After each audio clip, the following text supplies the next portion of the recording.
We're waiting for folk to join us. I can see that we have some attendees already online, but we'll wait for others to join us. This afternoon for me, for many of you, the morning, I imagine. Um, this is the fourth, I think, or maybe fifth webinar in a series that we at ASI have put together to run you, our stakeholders, through the ASI Standards Revision process, which is currently underway. I'll talk about where we are in it in a moment. We've already had webinars broadly on the revision process, as well as webinars focused on circularity, on responsible sourcing and the chain of custody standard. And today's webinar is really focusing in on the climate elements of, in particular, our performance standard. If you go on our website, I'll share the link a bit later on. You'll be able to see all of these webinars as well as all of the material that I'm talking about today. So please do go and check those out. I'll briefly be talking about the standards revision process, but if you want to drill down, get deep on some of those other issues, I encourage you to go and see those webinars. We have interpretation for this session, English to French, French to English. So if you can use the interpretation button at the bottom of your screen, please choose the channel for your language of choice, English or French, and that will enable a free flow of Q&A and for people to hear what I am saying and hopefully take some of that in. Before we begin today, just to draw your attention, as we do at every meeting, to our ASI antitrust policy and its fundament to the work that we do at ASI. I don't foresee any issues today in relation to antitrust, but if we do start to have a conversation that approaches some issues which might be in non-conformance with that policy, we will stop the conversation.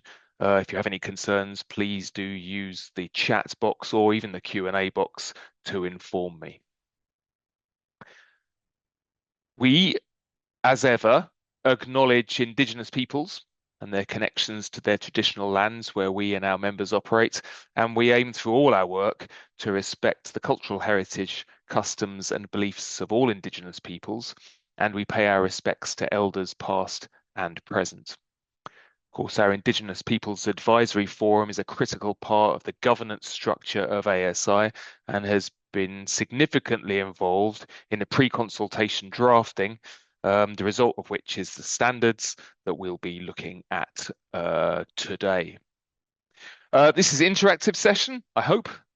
So use the Q&A function using the button at the bottom of the screen to ask any questions at any point during this webinar. You can try and use the chat, but I probably won't see it. So use the Q&A button and then I see the questions as they come in. I'm happy to answer clarifying questions or any questions as we go through this presentation. So please don't wait to the end to ask those questions. Don't want us to run out of time. I want to be focused on the issues that matter to you. So please do send in your questions at any time. We do have some time at the end for questions, but it's not guaranteed that we'll get that. So as I say, ask your questions early on. Today, we're going to be looking briefly at the revision process overview for those who aren't familiar with where we are in the process and what that consists of. Some of the largest structural changes the structural changes to the performance standard in particular, and then we're going to deep dive on the climate elements, in particular disclosures, smelter thresholds, net zero alignment, adaptation, and resilience. Some of these you'll see are changes to the existing standards, significant changes, and some are really brought across from version 3, but we'll go through those line by line. One of the things that I'm going to use today is an online poll. So you'll find at a couple of points in the presentation, there will be a poll coming up asking you about your early thoughts, early opinions on some of these issues. Now that those polls are not formal inputs to our consultation process, but they're quite useful to direct the conversation and for us to get an idea of where your early thinking is. So please do participate in those polls. It won't be taken as your organization's or your own personal feedback formally. We will want that separately, and I'll talk about how that happens in a moment.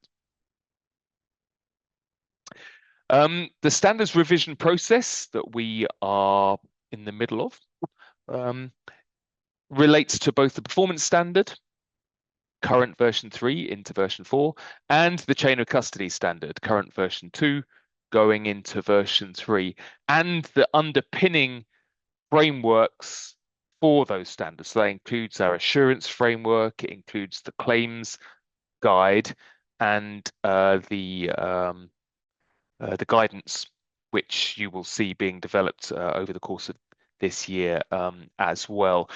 We're at the point now of the first of 2 public consultation periods, 60-day consultation periods. That's a requirement of our ISEAL code compliance, that we have public consultations as part of the standards revision process. So 2 60-day, good amount of opportunities for feedback. But this first consultation period is particularly useful because the second consultation one, really that will be about fine tuning. So the big issues are the ones to be tackled now. And one thing to note is that going into this public consultation, the draft documents that you see, the draft performance standard, the draft chain of custody standard, they're the result of already over a year's work among ASI working groups, experts, the Indigenous Peoples Advisory Forum, and the ASI Standards Committee in drafting and working through pre-consultation drafts. So a lot of expertise already gone into those drafts, but we really, really need your feedback through this consultation to check that we aren't missing anything, that we're building standards that are auditable and implementable, and standards that are fit for purpose into the 2030s, because the resulting standards will have a lifetime that will take us forward at least 5, possibly 7 or 8 years. The other thing to note is that we are in this public consultation phase of 60 days, and we're in about the 35th day. And I wouldn't say that we have been deluged with feedback. So I do hope that people are getting that ready to send to us, because written, formalized feedback that we can pull into the analysis post-consultation and that is used by our working groups and our standards committee to refine these drafts is really, really important. We need to hear from you, our stakeholders, in order to inform that development. So if you take nothing else from today, it's a call to get your feedback on the written drafts to us at ASI by the 20th of April. I can tell you in a moment how you might do that. If we look broadly at the structure of the performance standard, you'll see there have been some changes to version 3, whereas previously we had kind of ESG thematic principles under which were a number of criteria. Many of those criteria repeated objective evidence for those individual criteria. So for instance, management systems, EHS management systems had been referenced or are referenced in version 3 in a number of places. And when an auditor's going in to assess conformance, they would be asking for evidence of those management systems against multiple criteria. Now, that's not efficient. It also has the potential to have conflicting evidence or for conflicting ratings. So we've changed the structure in this version, version 4. Some of those cross-cutting issues are now taken out of the thematic and are looked at in a cross-cutting kind of umbrella sections, those of governance, management systems, and responsible sourcing and due diligence. And the issue-specific elements, issue-specific criteria, are in these 5 thematic brackets: climate, nature, circularity, community, work rights, and workers' rights. You'll see some new ones in there. Circularity is a new standalone theme. There are also some modular sections related to specific supply chain activities, mine closure, bauxite residue and tailings management, and displacement and resettlement. Today, we're going to focus on thematic section 4, climate. Drilling into those sections, you'll also see that there's a slight, well, there's a reformulation of how criteria are articulated. In version 3, the criteria tend to be highly narrative with lots of sub-bullets.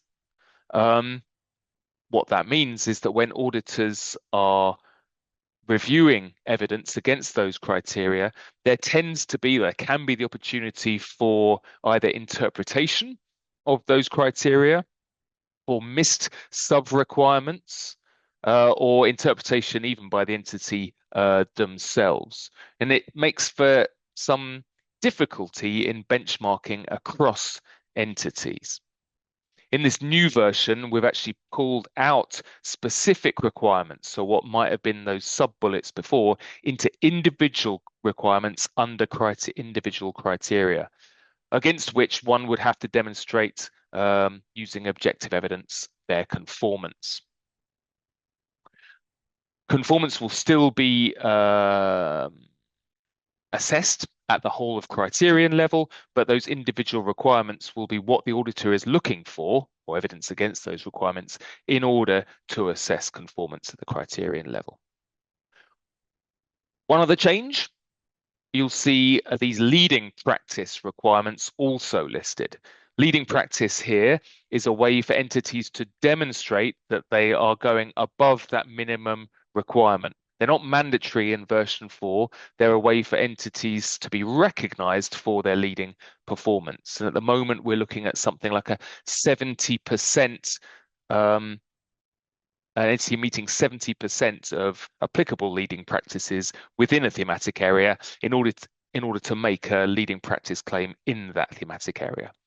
There may be the opportunity for entities to make a broader leading practice claim against multiple themes.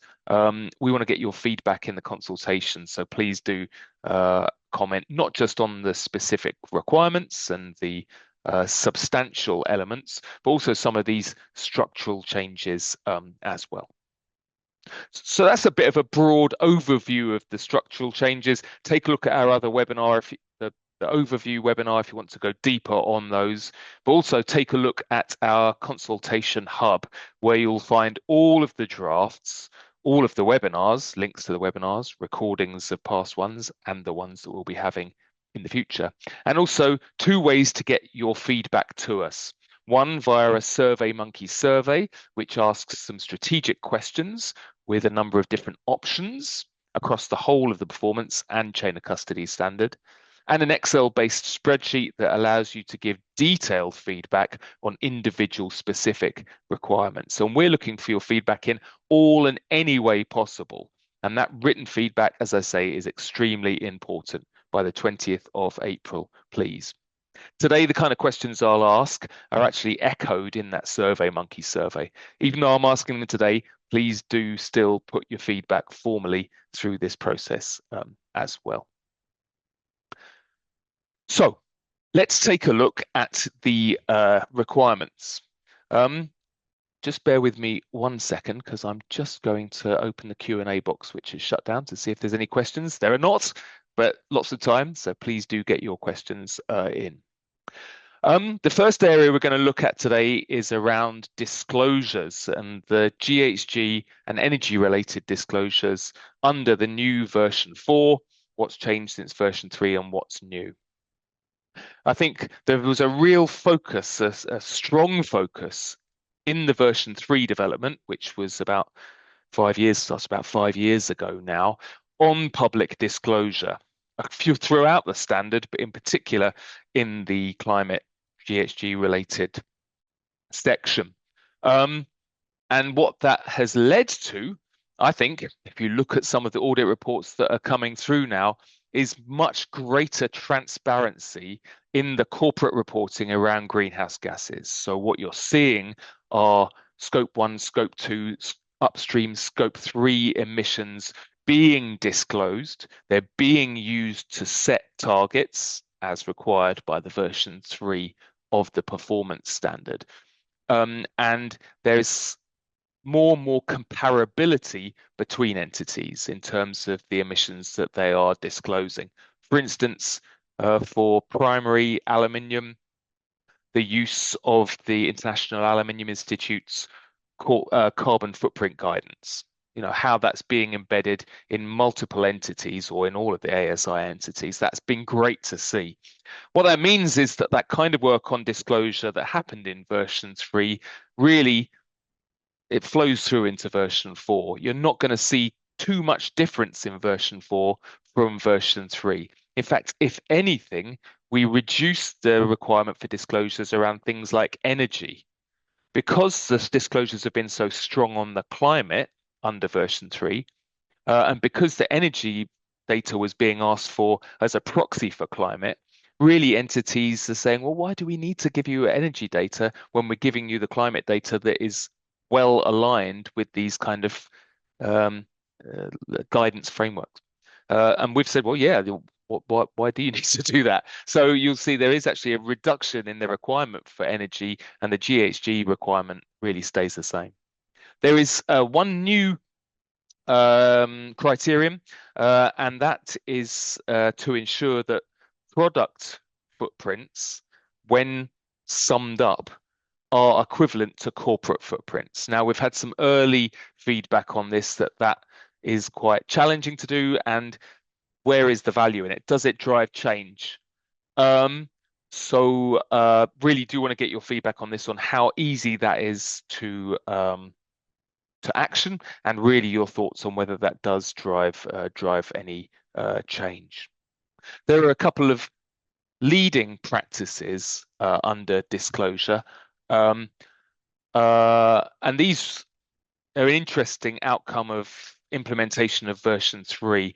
What we've seen is big corporate disclosures, but these often broader than the entity level, they're at whole business unit level. So these leading practices, 4124 or 4125, have really been built in to say, if the entity is doing that, if they also do entity specific or process specific disclosures, well, that should be recognized as going above the minimum requirement.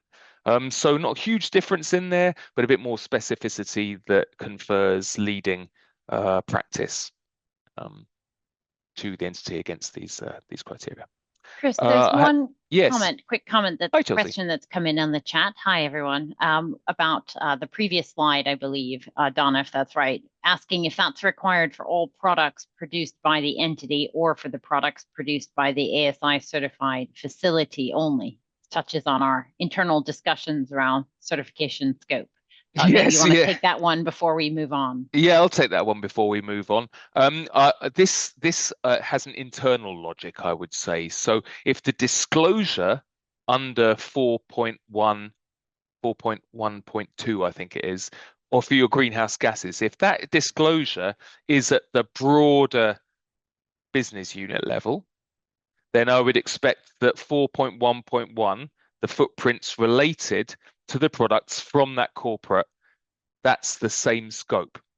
But if your disclosure is, say, at site level, and that's equivalent to your entity level, then 4.1.1 would say whatever the scope you've used for your corporate accounting, that should be the scope for the site level. Now, if that's problematic, we want to hear about that. If there's mass balancing going on between entities and 4.1.1 can't cope with that, that's the kind of thing we want to hear through consultation. So please do let us have that information in the consultation period. Disclosures, as I say, not a huge amount of change, but one of the areas that really is a big issue we are looking for a steer on is related to smelter emissions thresholds. And I've just started a quick poll. You can wait to fill that in till I've spoken, or you can start to fill it in now. Under version 3, we have a threshold, a minimum threshold requirement and I see there's a hand up. I'm going to come to you later, Catherine, if that's all right. Let me just cover this and then we'll come back to you in the next section while my mind's on this. Under version 3, we have an 11 tons per ton, essentially smelter threshold that says any smelter which is emitting more than that by 2030 really is not eligible for certification. It's a broad threshold that excludes over 50% of aluminium production, primary aluminium production, it has to be said. As we go into version 4, we're looking at a couple of different options for how we treat those smelter thresholds.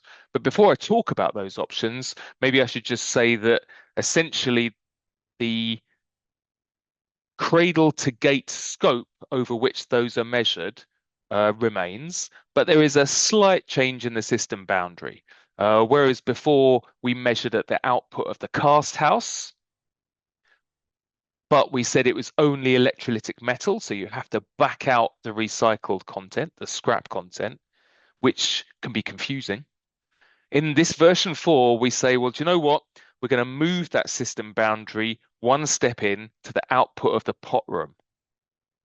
Hot metal tapped from pots.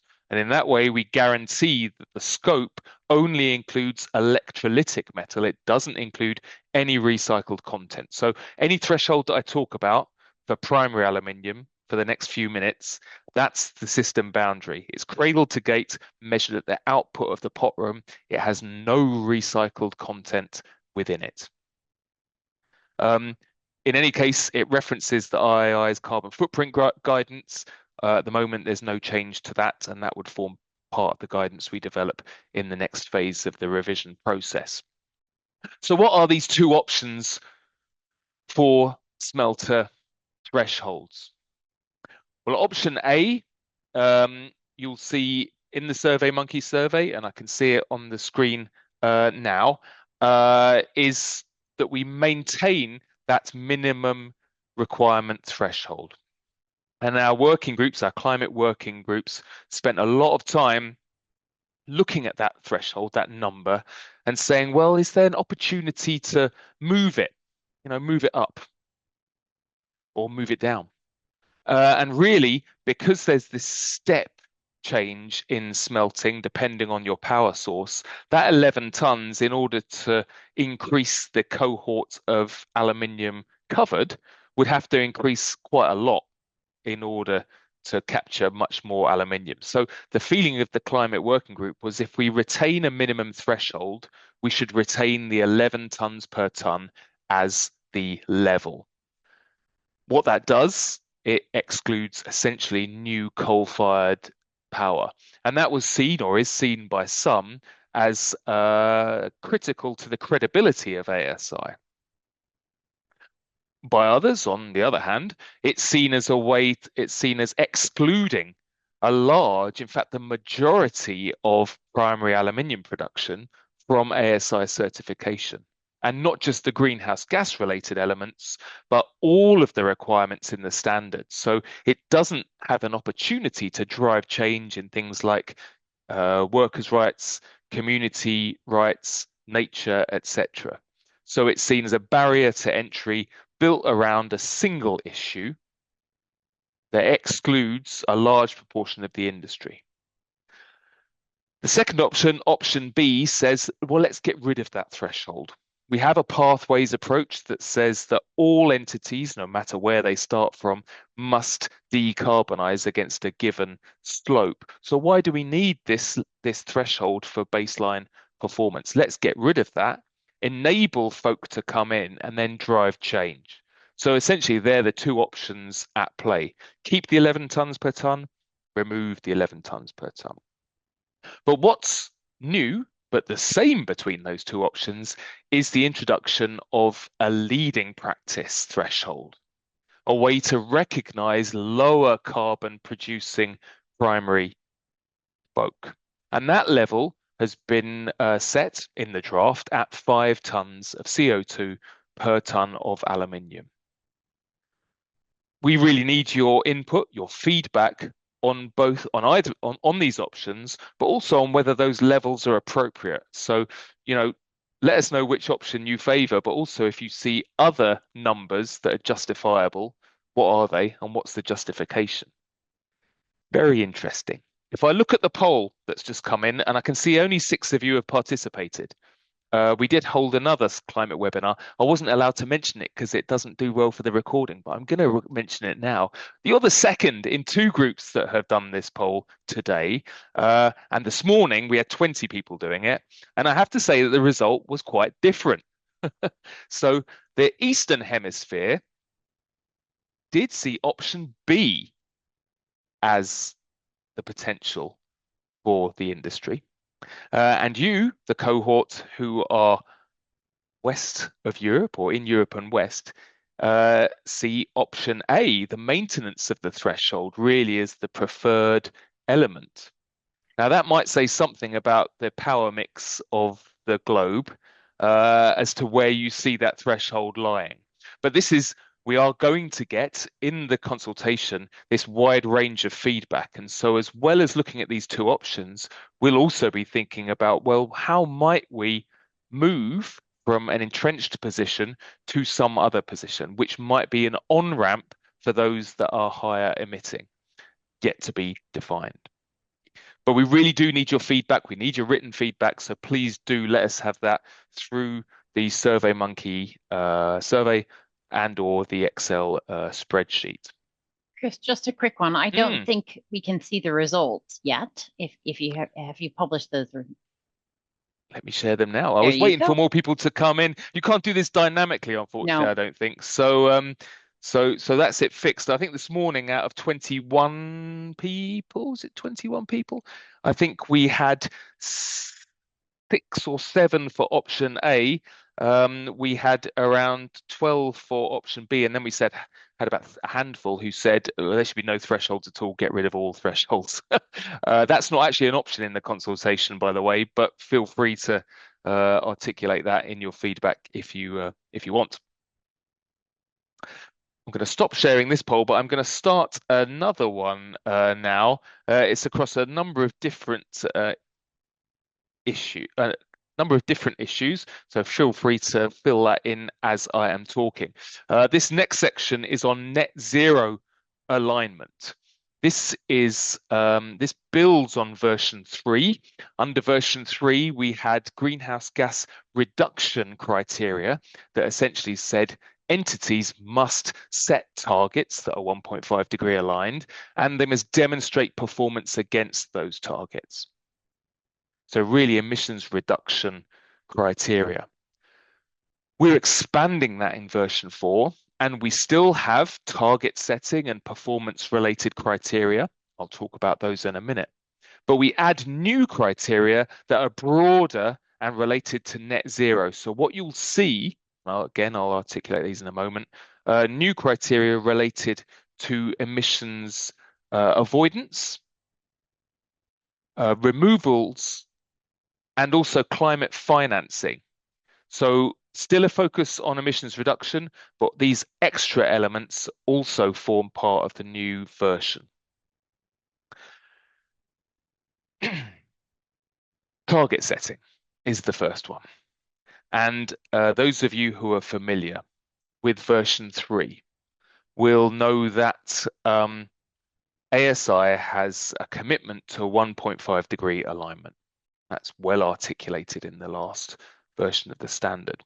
And the way that we expect, the normative language asks, entities to demonstrate that they have targets that are 1.5 degree aligned is through the use of the ASI method, which is a sectoral decarbonisation approach applied to all entities, no matter where they sit on the value chain. That method was really built for up and midstream aluminium companies who weren't at the time using science-based targets. Science-based targets itself wasn't 1.5 degree aligned, and we're looking for aluminium specific methods, really intensity-based methods. So I think we've been quite successful in rolling that method out across our entities. But what we've heard back, what we constantly hear, is for many mid and downstream entities, they have other ways that they are setting targets that are 1.5 degree aligned. Many of them have science-based targets. And the question they ask is, why do I need to demonstrate using the ASI method, potentially articulate a different target that's aluminium specific, when I have a science-based target that's already been verified and is out there and is well communicated? Also, why is there focus on me when all the emissions are upstream? We've listened to that, we hear it, and that's why in version 4, you will see that for most supply chain activities, we are now looking at allowing other target setting methods than the ASI method. So we are saying that if you have a science-based target, it's validated 1.5 degree aligned target, that could be used as objective evidence for conformance against this criterion, the target setting criterion, climate transition plans. There's quite a significant change. I can see that it's strongly supported by those who've submitted to the poll. It's certainly what we've heard. It's what we're doing. However, for smelting, the ASI method, which is used heavily, which was demanded, and for which science-based targets may not be appropriate, under the new version, ASI method is still the minimum requirement. So if you're a smelter, cradle to gate, the use of the ASI method, as articulated, is the minimum requirement. And what we say is that for all the other supply chain activities, if you're doing the ASI method, well, that's kind of leading practice. You have a target that's SBT aligned, but if you can demonstrate ASI method alignment in your targets, well, that's aluminium specific, that's leading practice. So that's quite a significant change, but I think it's also important as a way for us to respond to what's been happening over the last 5 years in terms of implementation and target setting by non-primary entities. Target setting is one thing. The performance against those targets is another. Under version 3, as I say, the ASI method is mandatory. And what we have seen and what we expect to happen is that those aggressive 1.5 degree aligned slopes that are under the ASI method are really not achievable for many entities in the near term. That's meant that we've had to develop the exemption process that some of you will be familiar with in order to cope with the repeated non-conformance of entities who aren't able to demonstrate 1.5 degree aligned change. We don't want that to happen under version 4. We don't want to have a exemption process in place. So one question, I see there's a question around what's credible for ASI and for auditors. Will there be guidance or list of recognized methods? Yes, that's the next phase, is then to pull together what are those recognized verifiable schemes. My feeling is that our climate working group and the standards committee will probably keep that number relatively small. But what you might find is that we wouldn't have to wait for version 5 of the performance standard to edit or add to that list. So one would have a dynamic list. It would still go through a process of what was the word? A review process with the standards committee and ultimately the ASI board, but you could see that list potentially expand as new offerings come on stream. But we'd want to control that pretty tightly. And at the moment, I think there will be a very, very short list. But yes, more to come on that. Excuse me. So the exemption process that currently exists, we don't want that in version 4. But we do want this continued commitment to 1.5 degree emissions to a 1.5 degree future. And recognizing that 1.5 degree alignment using the ASI method is really really challenging in the short term. Up to 90% of our certifying entities unable to demonstrate performance in line with it. It's not impossible. There is a 10% or so cohort that can demonstrate alignment. So what does that say? Well, it says that the ASI method 1.5 degree slope is probably closer to a leading practice. It is achievable by some. It is possible, but very challenging. Those challenges might be structural. You might be structurally unable to achieve it, but even so, for some people, it can be achieved. So under version 4, 1.5 degree ASI method alignment shifts to leading practice. And that's for all supply chain activities. So then what's a minimum requirement?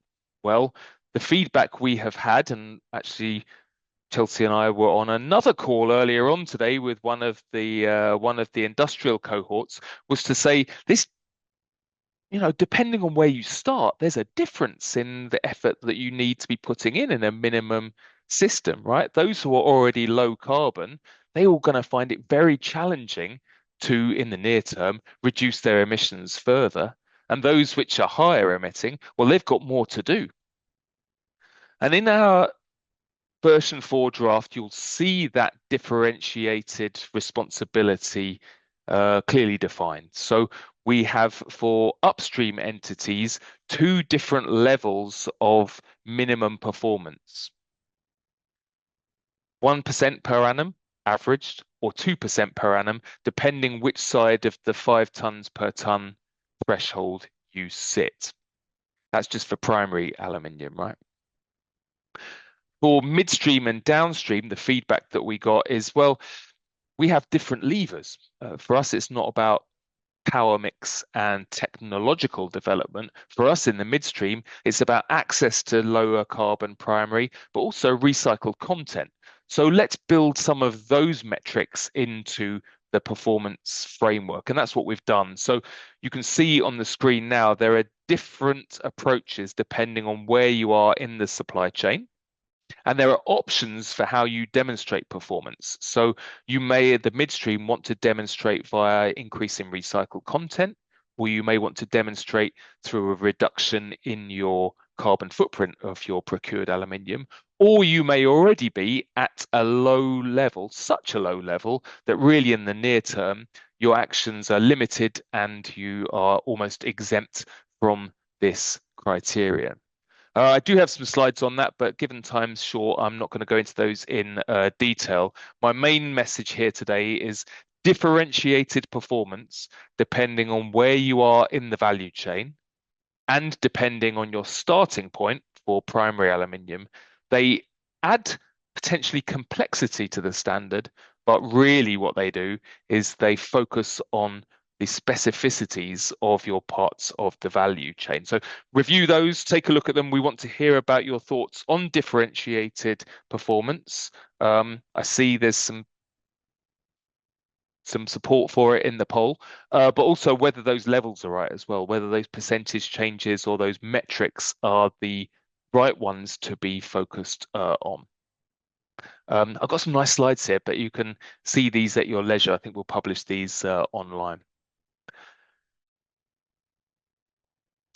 One of the things is we had discussions in the climate working group that we heard quite strongly, particularly from the upstream, is that the actions that are required to drive the kind of change that is 1.5 degree aligned is not going to happen quickly, is not going to happen in a linear fashion, and requires resourcing today to realize impacts in 2030 and beyond.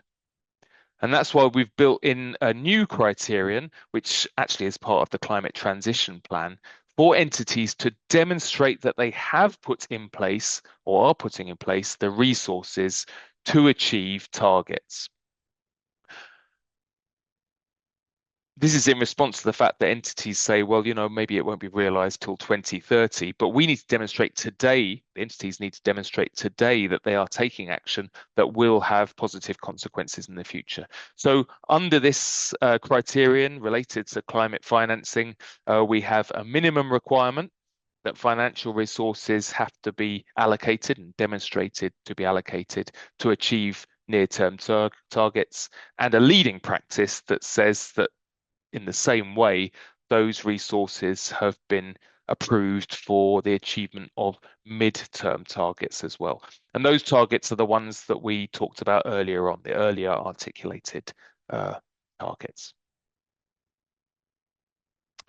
With respect to avoidance, this is quite a specific criterion that only includes leading practice. There is no minimum requirement here, and it's focused on the mid and downstream parts of our membership. And what these requirements are asking are that entities which are developing products understand and reduce not just the emissions upstream of their processes, but also understand the impact of their products downstream in terms of the scope 3 emissions of their own scope 3 emissions that belong to others downstream. One requirement on that analysis, understanding that downstream impact, and then a second leading practice requirement, which asks for systems to mitigate or to reduce those emissions where identified. Now, this is a tricky one because this isn't about understanding real emissions up to now, kind of a lagging indicator approach. It's about understanding what might happen should you affect change. So it's about understanding counterfactuals and how you can influence those. That can be tricky to analyze. It can also be a little bit fuzzy. And so this will require quite a lot of guidance. And I do want to hear your feedback on whether these criteria are even,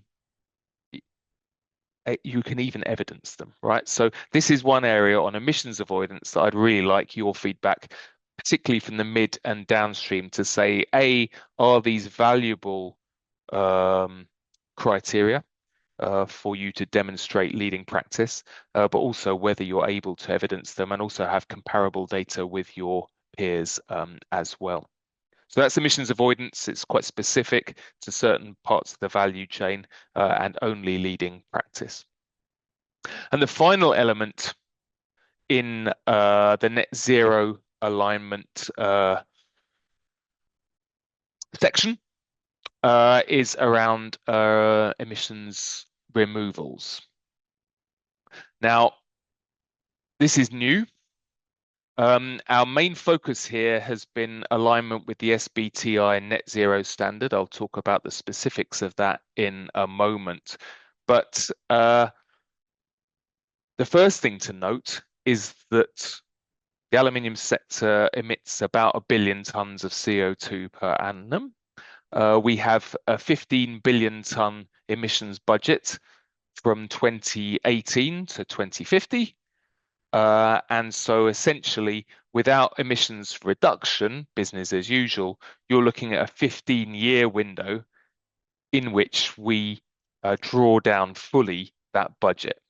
And so really under a 1.5 degree future, removals will have to form part of the industry's and the world's response to a changing climate.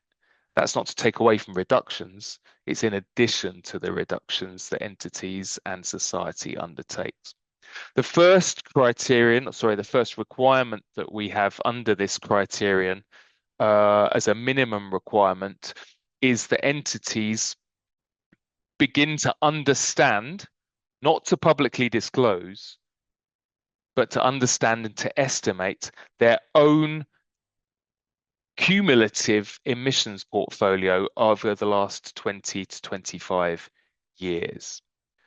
So it's not just about reporting your emissions today and what they need to be in the future under a 1.5 degree slope, but also to understand what the burden is of your entity and of your processes over the last 20 to 25 years. A couple of things to note in this. One, estimates. Two, no public disclosure. And that was the result of some discussions in the climate working group. I have to say, this criterion or this requirement already has been quite contentious. I guess the two messages that I've heard consistently from the industrial cohort, one, this is very difficult for us to do, to estimate. So many changes, M&A, these kind of things. So a challenging thing for entities to have to undertake.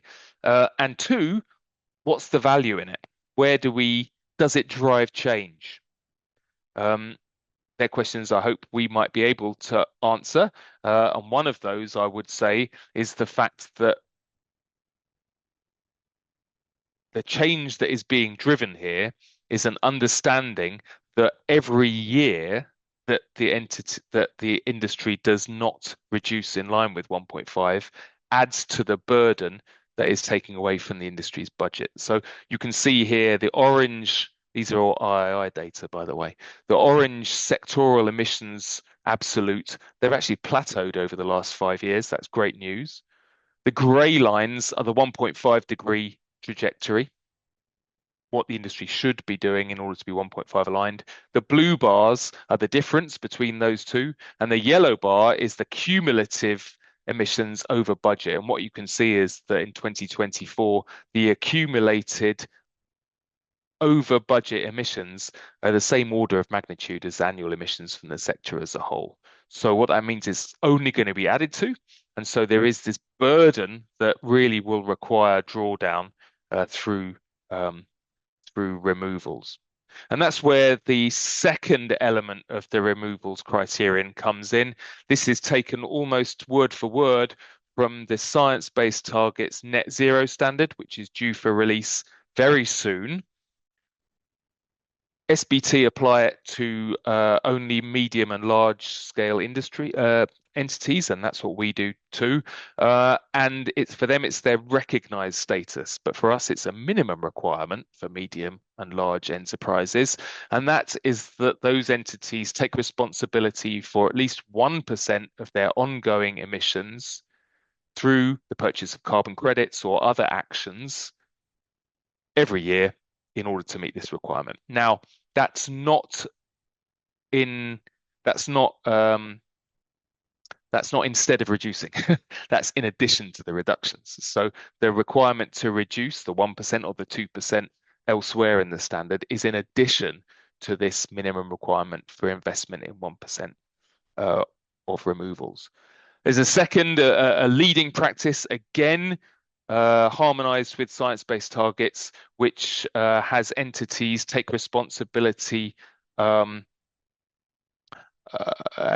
build into their climate transition plans responsibility for 100% of ongoing emissions by 2050. So a pathway to net zero.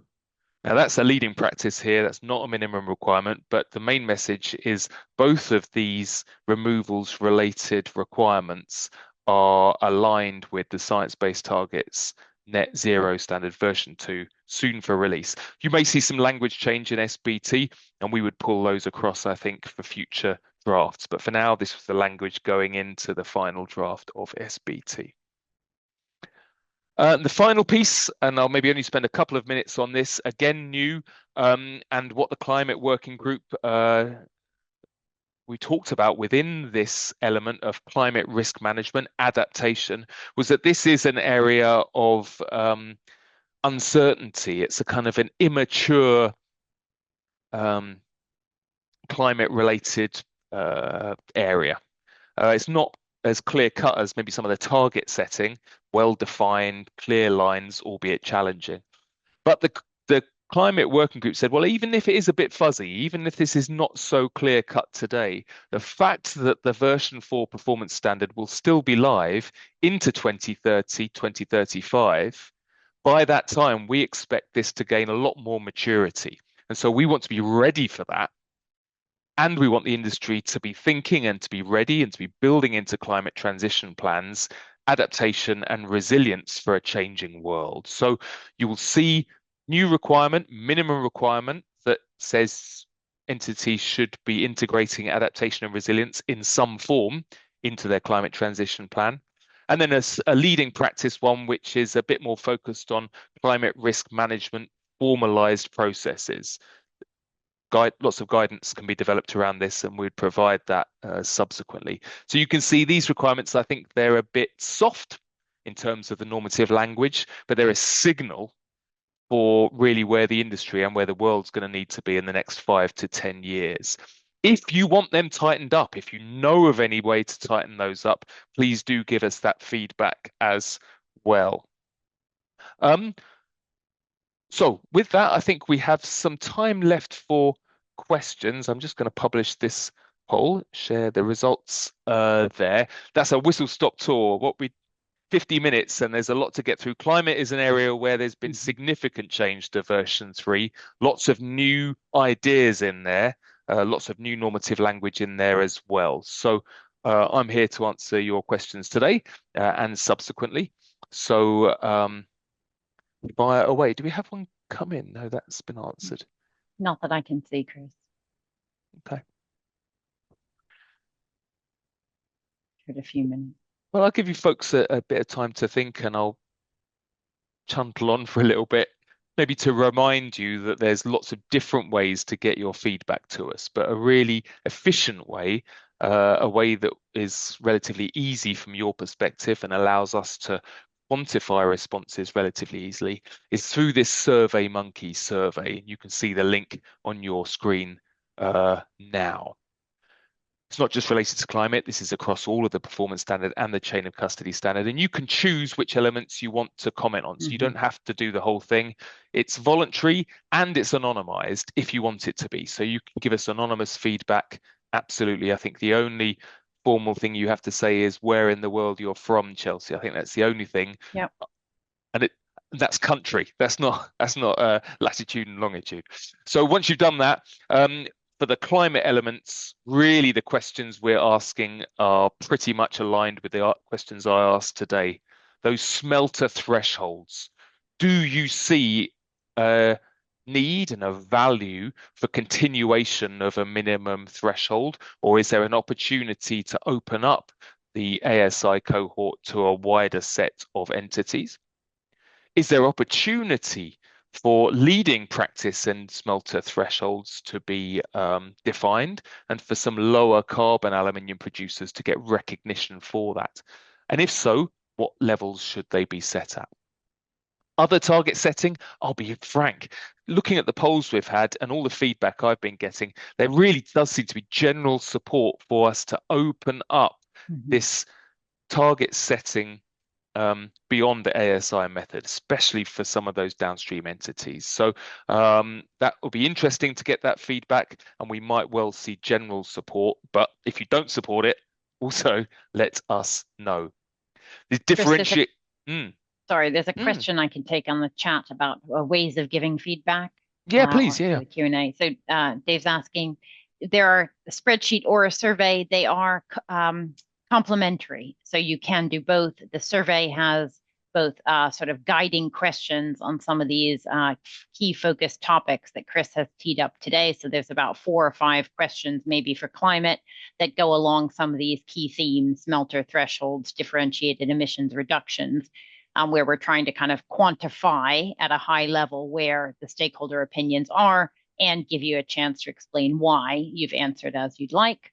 But also, in the Excel form, it's designed for more detailed feedback at sort of criterion or requirement level. However, you can also put that into the survey. So you're welcome to do either one. Many organizations or members we think may do both, and that's fine as well.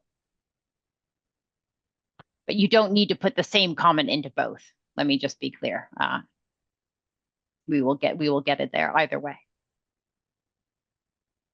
A question from Donna has come in. Thank you for that, Chelsea, about have we conducted an assessment to determine the percentage of global companies that could potentially achieve these new requirements? Is there a concern that companies may move away from ASI because requirements become barriers due to additional workload or additional cost to maintain compliance. I mean, the public consultation is a perfect way for us to gain some data on that. So I encourage you to go through and let us know if things are red lines or stretched too far. I would say that around, let's say, for instance, the smelter thresholds, that's not about effort to achieve, to build the evidence to achieve it. Already we exclude something like 60% of the global industry just by the fact that they are coal-fired smelters, for instance. But I'll take an example, Donna, maybe um, of that accumulated emissions since the year 2000. That's the kind of area where there's a whole heap of effort, and you as the member may say, do you know what? What value does that bring to me? It may be interesting information for others, but what does that bring to me as the entity? That's what we want to hear. So this consultation gives us some of that data to see whether you could achieve it or not. Other areas, sorry, yeah.